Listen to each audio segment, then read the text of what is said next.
وكن راضيا لا تسخطن لشدة، كما الشوك لا يعطي الرحيق ولا العنب.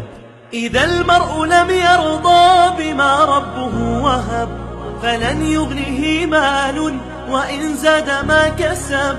فكن راضيا ترضي الإله بأمره، فدرب الرضا نور ونبت الرضا ذهب. وكن راضيا لا تسخطن لشدة، كما الشوك لا يعطي الرحيق ولا العنب. وكن راضيا لا تسخطن لشدة، كما الشوك لا يعطي الرحيق ولا العنب. وظن في الإله وشكره، فتلك معاني الخير خط بها الأدب. إليك غصونا دانيات قطوفها، ومنبع خيرات يفيض وقد نضب.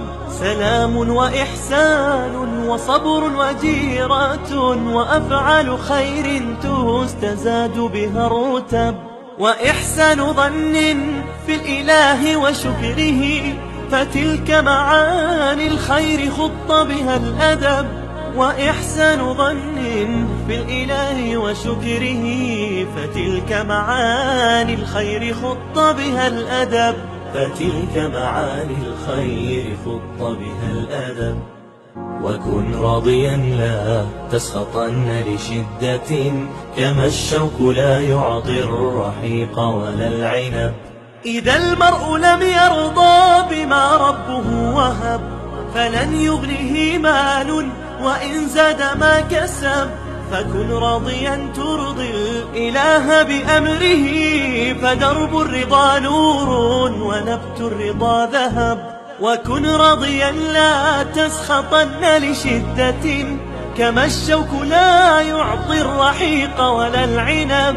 وكن راضيا لا تسخطن لشدة، كما الشوك لا يعطي الرحيق ولا العنب. وظن في الإله وشكره، فتلك معاني الخير خط بها الأدب.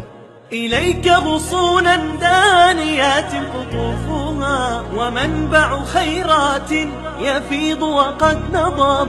سلام وإحسان وصبر وجيرة، وأفعال خير تستزاد بها الرتب. وإحسان ظن في الإله وشكره، فتلك معاني الخير خط بها الأدب. وإحسان ظن في الإله وشكره، فتلك معاني الخير خط بها الأدب. فتلك معاني الخير خط بها الأدب.